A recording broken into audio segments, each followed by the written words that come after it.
Bonjour à tous. Aujourd'hui, le docteur Isma Kleber Junior va nous faire une présentation sur le thème de l'acidocétose diabétique. Et docteur, vous pouvez commencer. Ok, ok, merci. Bonjour à tous. Je suis Kleber Isma, né au Cap-Haïtien. J'ai fait mes études secondaires au Cap-Haïtien et après je suis allé à Port-au-Prince pour mes études universitaires. J'ai obtenu mon diplôme en 2003, donc 21 ans de cela. Et puis après, je me suis spécialisé en neurologie à l'hôpital de l'Université d'État d'Haïti. Et puis, il y a eu le tremblement de terre. En 2011, j'ai laissé Haïti. Je suis venu ici aux États-Unis. Et puis, au lieu de continuer avec l'urologie, euh, j'ai changé de spécialisation et euh, je suis maintenant interniste. Donc, couramment, je travaille à Kentucky pour Sainte-Élisabeth Physicienne. Et donc, en gros, c'est ce que je veux dire de moi. Je suis très content d'avoir la chance, je pourrais dire, de vous parler aujourd'hui de la cytocétose diabétique. La présentation est en anglais, les slides sont en anglais, bon, mais on va parler principalement en français, en créole et des fois en anglais. Et je veux que ça soit interactif. Poser des questions s'il y a quelque chose que vous ne comprenez pas, quelque chose que vous voulez que j'explique, que je répète, n'hésitez pas. OK? Donc, on va commencer. Et acidocétose diabétique, bon, j'ai pas de disclosure. On va commencer avec un cas clinique. Donc, nous avons un patient de 55 ans avec past medical issues, hypertension, hyperlipidemia, COPD, diabetes, who is on insulin. Et puis, est venu à l'hôpital avec 3 jours. Nausées, vomissements et dyspnée. Patient, well, patient is lethargic over the past 2 days and has sustained 2 falls, according to his family. Donc,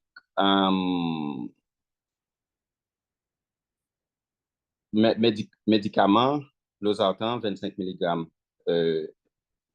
every day, tous les jours, metformin, 500 mg, extended release, tous les jours, et puis Lentus, long-acting insulin, patient was supposed to take 20 tous les jours. Et puis Novolog, short-acting, 5 units with meals. Rosuvastatin, à cause de hyperlipidemia, et puis albuterol inhaler because of COPD. Now,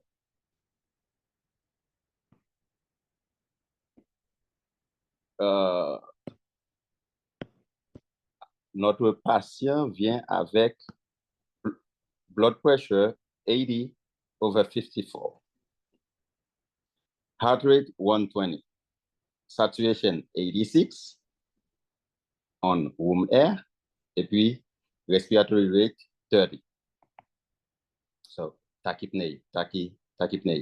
Et puis, température à 39 degrés Celsius. Appears pale, dyspneic, and acutely ill. Donc, nous savons déjà que nous avons quelqu'un qui est très malade.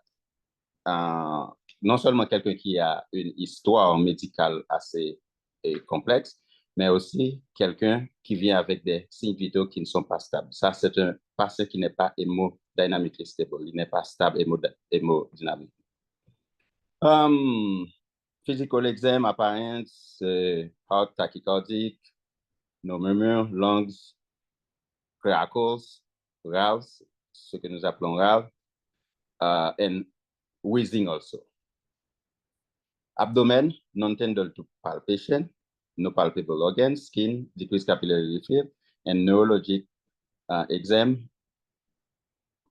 Le patient est désorienté et somnolent. Follows comment and is able to move his extremities without deficit. Okay, so after we have all of this information about the patient, we ask for some tests. Test nous demande labs. Et j'aimerais que vous preniez note labs parce que c'est ça qui va vous aider avec votre diagnostic et puis votre conduite à tenir. White blood count 18. Très important. Hémoglobine 12. OK. Bicarb. Très, très, très important. On va en parler. 13. Sodium 131. Glucose 564. Chloride. Chlore 89. Potassium 3,1. Ça encore, on va en parler en profondeur. Et puis, anion gap 29.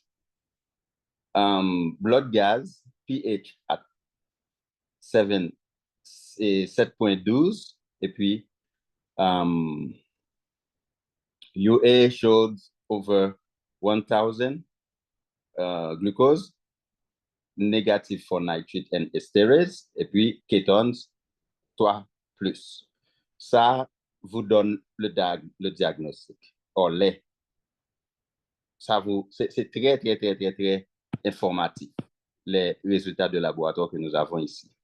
Un électrocardiogramme, c'est pas vraiment informatif pour ce patient, mais la radiographie du thorax que nous voyons ici, nous voyons à droite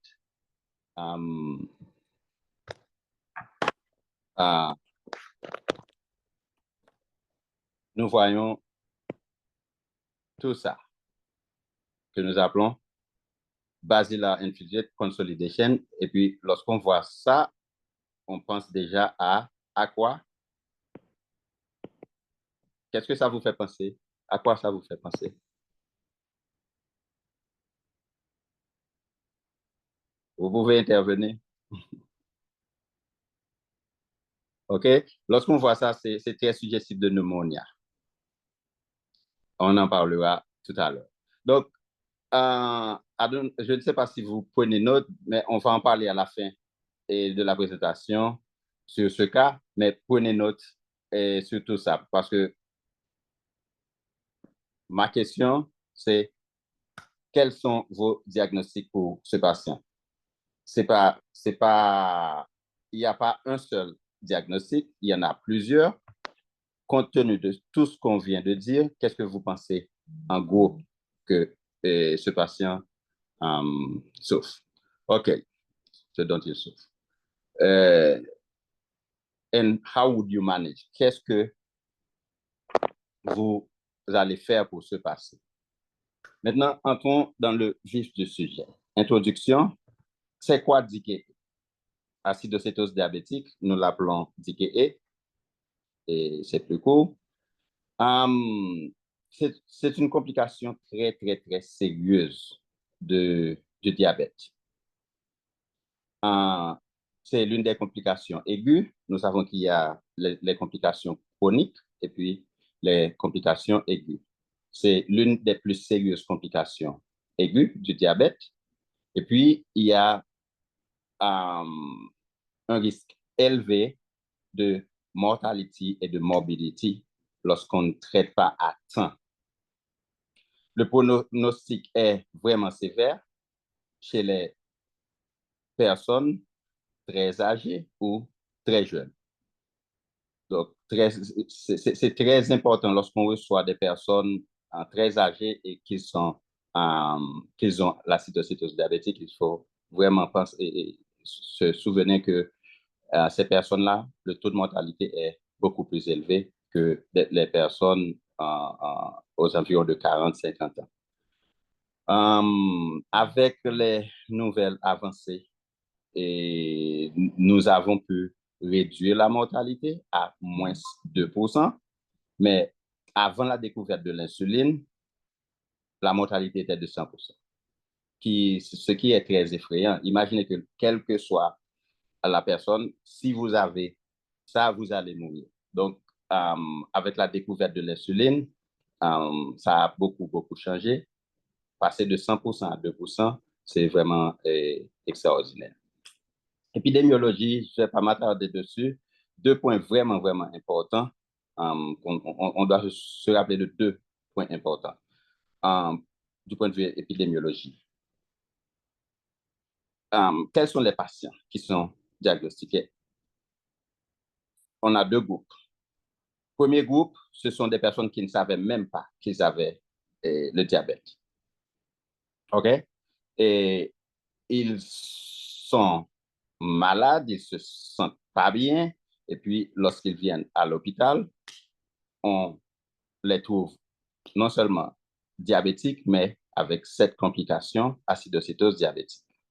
Et le deuxième groupe, ce sont les patients qui se connaissent déjà diabétiques, mais pour une raison ou pour une autre, on va en parler tout à l'heure, ils sont en acidocétose diabétique. Donc, c'est pas rare du tout, du tout que, surtout chez les enfants, et type 1, type 1, les enfants, ils ne se connaissaient pas diabétiques, et puis que les parents les amènent à l'hôpital, et puis on voit qu'ils sont en acidocétose diabétique.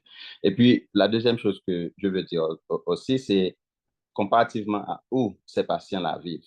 Si ces patients-là vivent dans des pays industrialisés, le taux est vraiment, vraiment, vraiment bas, 2 à 5% des patients qui se connaissaient déjà diabétiques vont développer l'acidocétose diabétique. Alors que dans les pays à ressources limitées, comme notre pays Haïti, 35 à 40% des patients qui se connaissaient déjà diabétiques vont avoir l'acidocétose diabétique. C'est pour vous dire comment c'est important le traitement. Ici, une personne est déjà au courant, se connaît diabétique, c'est très, très, très important d'être compliant avec le traitement. Si il y a non-compliance, le patient ne prend pas ses médicaments. Si, pour une raison ou pour une autre, il y a un stress sur l'organisme, une infection, even MI, tout ça, ça peut conduire à l'acidocétose diabétique. Donc, ça, c'est la différence entre les pays développés et les pays en voie de développement. La même chose aussi pour les personnes qui sont à peine qui sont diagnostiquées pour la première fois et de diabète. Les pays européens et les Western hémisphères, ah oui, je dirais, c'est encore 2 à 3%, comparativement à 70% dans les pays en voie de développement. Donc, 537 millions d'adultes en 2001 vivaient avec le diabète. Et là, nous parlons de personnes qui sont diagnostiquées, c'est peut-être un peu plus. Et il prévoit que en 2030, ça va aller jusqu'à 640 millions. Donc, c'est pour vous dire que il va toujours y avoir des patients avec ce problème. 3 sur 4, 75% d'adultes qui vivent avec le diabète, they are low and middle income countries. Donc, ça nous concerne, c'est un problème de santé nationale, je dirais. Et quelles sont les conséquences? Si on prend du temps à faire le diagnostic, mortality and morbidity pour ces patients, ça va être très élevé. Et puis, présentation tardive de l'acidocétose diabétique, comme on vient de dire, est associée avec un risque élevé de morbidité et de mortalité. Maintenant, ce qui est vraiment important, quand on parle d'acidocétose diabétique, ce que j'aime souvent dire aux internes, la meilleure façon de le voir, le nom de la maladie. Si vous prenez le nom de la maladie, vous allez voir tout ce qui se passe. Acidocétose diabétique. Donc nous savons déjà qu'on va avoir un problème d'acidosis. Cétose, nous allons avoir en production d'une quantité exagérée de kétones. Et puis, diabétique, tout ça, c'est parce que le taux de glucose est trop élevé. Donc, le nom de la pathologie, de cette condition, nous indique ce qui se passe. Et si on ne traite pas, ça peut conduire à la mort de ces patients-là. Et tout ça, qu'est-ce qui est à la base? C'est ce qu'on a ici, c'est un déficit d'insuline. L'insuline n'est pas produite et puis tout ce qu'on va voir, c'est à cause d'un déficit, de défaut de production d'insuline. Lorsqu'on n'a pas d'insuline, qu'est-ce qui se passe? Le sucre, le glucose qu'on a dans le sang, qu'on a dans l'organisme ne peut pas l'utiliser. Donc, ça va augmenter. Et puisque les organes ne peuvent pas utiliser le glucose pour produire de l'énergie, qu'est-ce qui va se passer? Premièrement, les reins vont essayer d'excréter le plus de glucose que possible. Et le problème, c'est que lorsque les reins essaient d'éliminer le glucose ne va pas partir tout seul. Le glucose va entraîner en perte d'eau et perte de sodium. Et ça, c'est très important. Le glucose ne va pas laisser l'organisme tout seul, va partir avec de l'eau et du sodium. C'est pourquoi ces patients vont uriner tout le temps. Et qu'est-ce que ça va entraîner? Ça va entraîner dehydration. Donc, c'est très important, très important, très important. Et nous allons voir que pour le traitement, c'est l'une des choses principales qu'on doit adresser et le plus vite que possible. Deuxième chose qui va se passer lorsque le taux de glucose est très élevé, c'est qu'il y a d'autres hormones qui vont être sécrétées et l'organisme va essayer de chercher d'autres moyens pour produire de l'énergie. Et qu'est-ce que l'organisme va faire? L'organisme va utiliser les acides gras. Et lorsqu'on utilise des acides gras, qu'est-ce qui va être produit? Ce sont les corps cétoniques. Donc, c'est ça la base. Pas d'insuline, trop de glucose dans le sang, les reins vont excréter le glucose va partir avec de l'eau, du sodium, déshydratation. L'organisme, pour produire de l'énergie, va utiliser beaucoup d'acides gras et avec l'utilisation d'acides gras, on a beaucoup de corps cétoniques. C'est de là que tout ça vient. L'acidosis qu'on a, c'est à cause des corps cétoniques parce qu'ils sont des corps acidiques.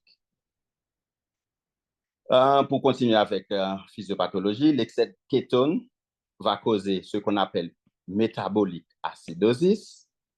Et puisque ces patients-là seront déshydratés, les tissus ne vont pas recevoir une good perfusion, une perfusion adéquate. Et qu'est-ce que cela va entraîner? Cela va entraîner production de lactique acide. Donc, on a deux raisons pour l'acidose. On a les corps cétoniques et production d'acide lactique qui est secondaire au problème de perfusion tissulaire, à la baisse de perfusion tissulaire. Ces patients-là aussi, à cause des corps cétoniques. Les corps cétoniques vont entraîner des douleurs abdominales et le plus souvent, ces patients-là vont venir à cause de vomissements et de douleurs abdominales.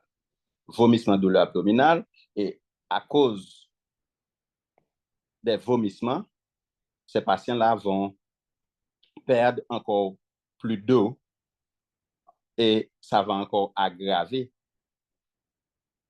la déshydratation chez ces patients.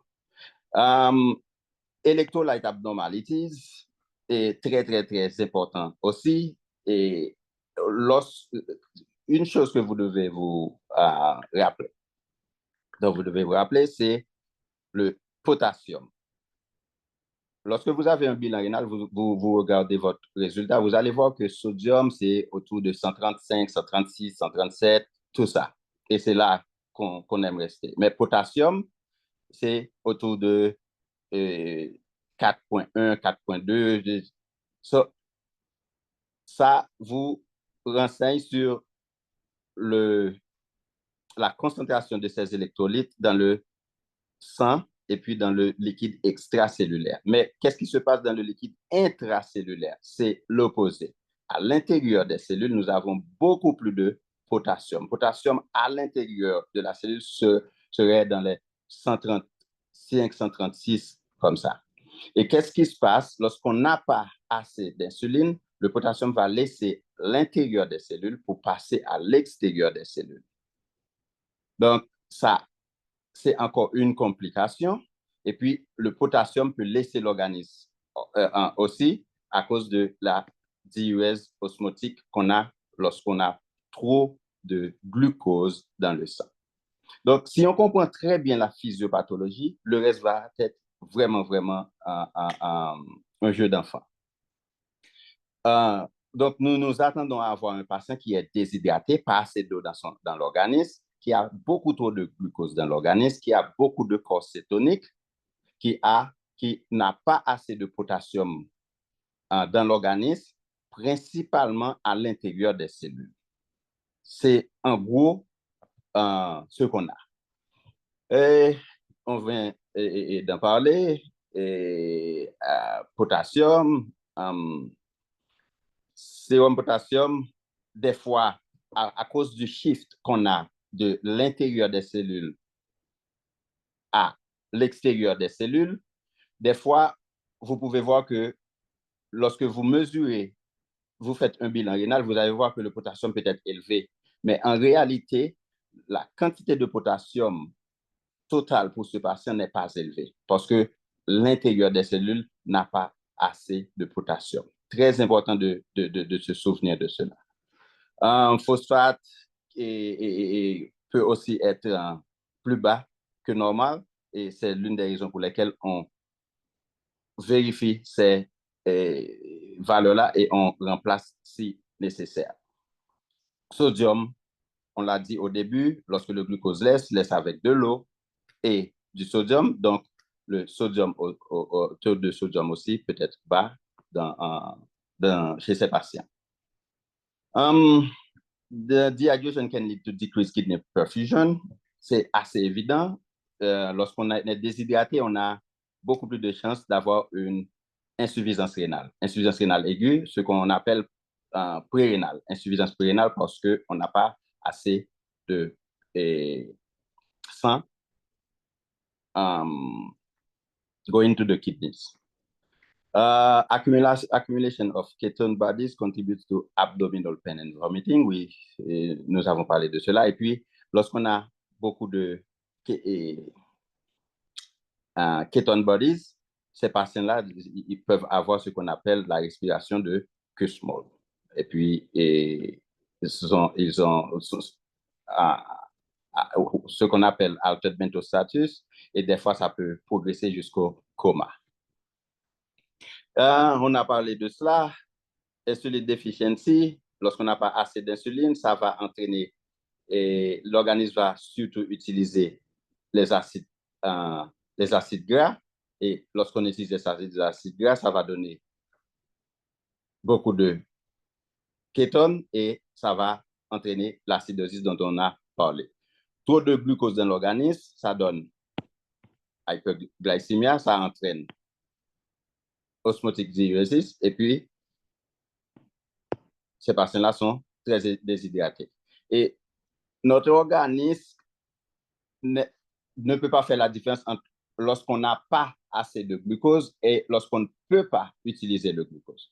Donc, même s'il y a hyperglycémie, notre organisme va dégrader les protéines en acides aminés pour essayer de produire beaucoup plus de glucose parce que notre organisme ne peut pas faire la différence entre ne pas avoir assez de glucose et ne pas pouvoir utiliser le glucose qu'on a. Donc, ça va juste aggraver et juste aggraver l'élévation du taux de glucose.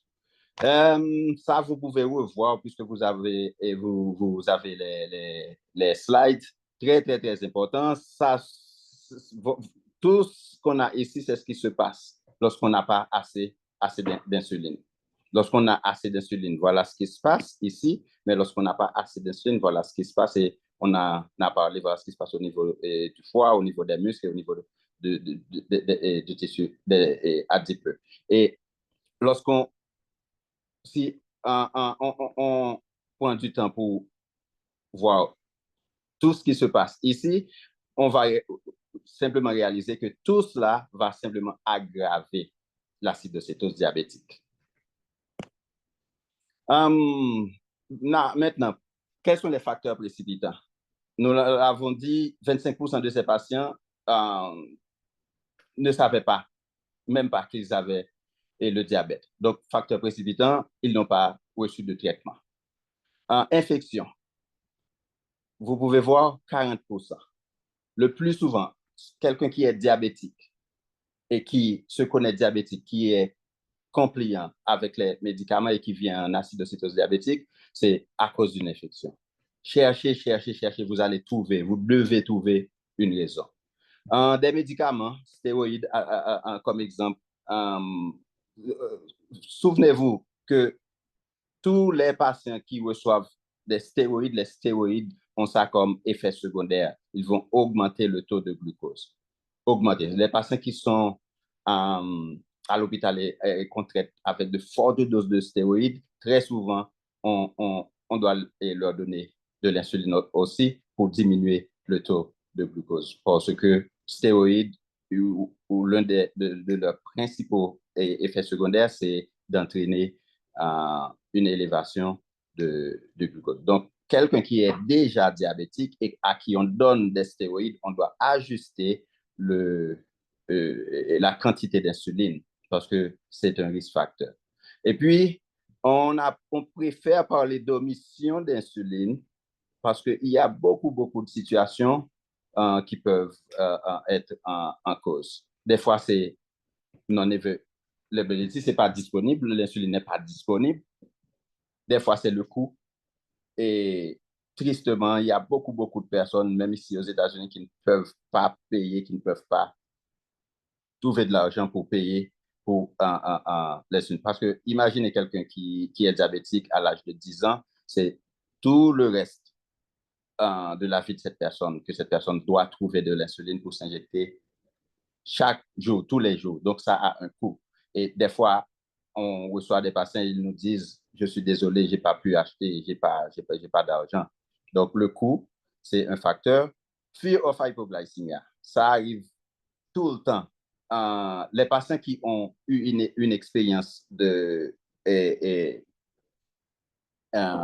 hypoglycémia, des fois, ils ne veulent plus s'injecter de l'insuline parce qu'ils ont peur d'avoir une seconde épisode.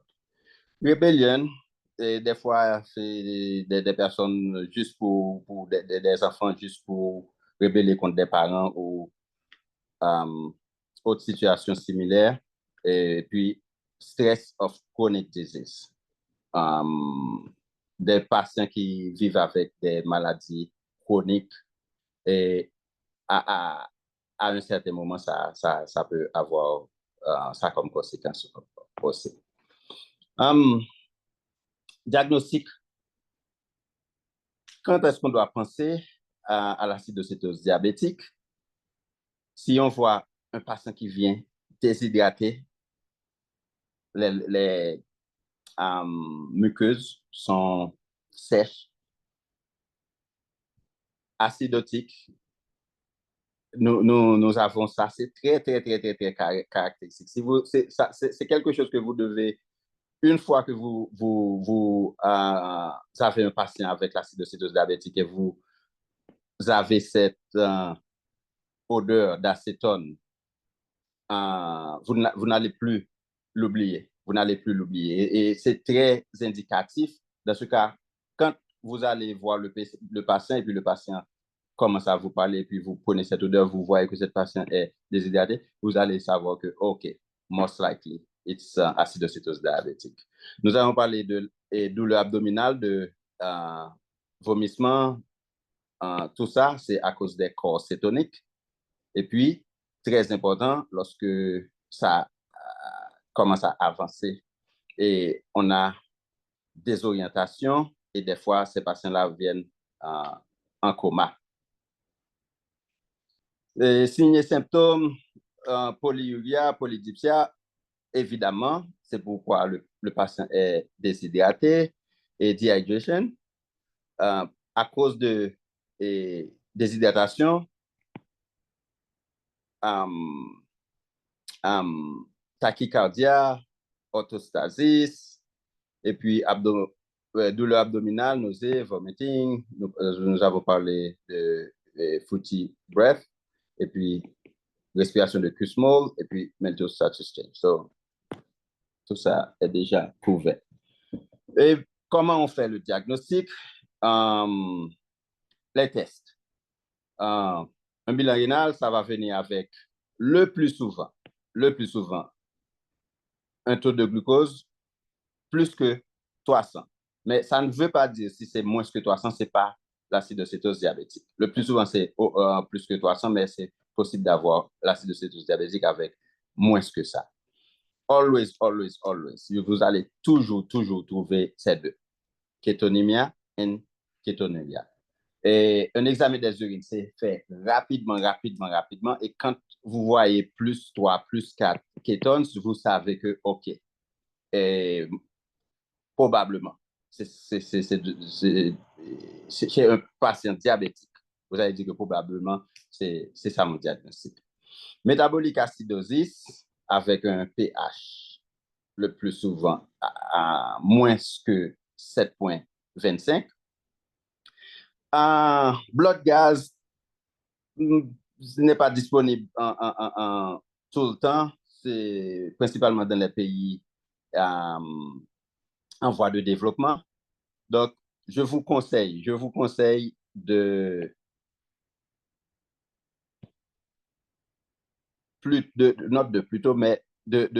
toujours vérifier votre bicarb level.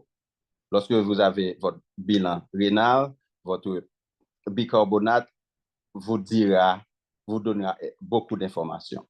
On va en parler tout à l'heure. Et puis, toujours calculer votre gap, votre anion gap. Et puis, si votre gap est élevé, vous savez que vous avez métabolique acidosis couplé avec une élévation de kétones bodies, de corps cétonique dans le sang et puis dans les urines, patient avec hyperglycémia, vous avez votre diagnostic. OK. Now, disons quelques mots sur le management. Assessment, nous allons évaluer le patient, les investigations que nous devons faire, et puis comment on traite, comment on fait, how do we monitor those patients, et puis très important, très important, les amis, outpatient management. Si à l'hôpital, à la fin de l'admission, vous ne faites pas une très bonne, vous ne planifiez pas un suivi avec ces patients-là, ils vont revenir. C'est le bon moment, c'est l'un des meilleurs moments pour éduquer les patients et puis s'assurer que tout ce qui doit être fait est fait pour que ces patients-là ne reviennent pas. Malheureusement, il y a des patients qui vont toujours revenir. Je connais des patients qui, je sais pas, par année, viennent à l'hôpital 3, 4 fois en acidocétose diabétique. Mais nous devons faire de notre mieux pour que cela ne se produise pas. Donc, pour l'assessment, nous avons l'anamnèse, très, très, très important. Et poser des questions pour savoir s'il y a des symptômes de hyperglycémie, quels sont les facteurs précipitants. Nous en avons parlé, poser ces questions pour identifier lequel de ces facteurs est présent chez votre patient. Examination, examen physique, nous avons parlé de tout ce qu'on doit rechercher, les signes de déshydratation. Et puisque les infections, on a dit, sont responsables de 40% de ces cas d'acidosis, il faut toujours chercher des infections. Le plus souvent, c'est infection urinaire, pneumonie, mais ça peut être n'importe quoi. Et des fois, c'est d'autres conditions aussi. Donc, anamnèse, physical exam, always. Investigation. Quels sont les examens que vous devez demander le plus vite que possible? Le plus vite que possible, vous avez plasma and urine level of glucose and ketones. Ça va vous donner votre diagnostic. Arterial blood gas, mais a VBG is fine also. Venous blood gas. It doesn't have to be arterial. Artérieusement, des plus setting pour mettre ça en glace pour vous faire examen rapide, tout ça. Venous, it's not that complicated. Et puis, il y a tout dedans. Mettre sur un artériel, c'est plus cher. Mais si nous pas qu'à jeûner EBG, son VBG, nous qu'à jeûner, it's fine.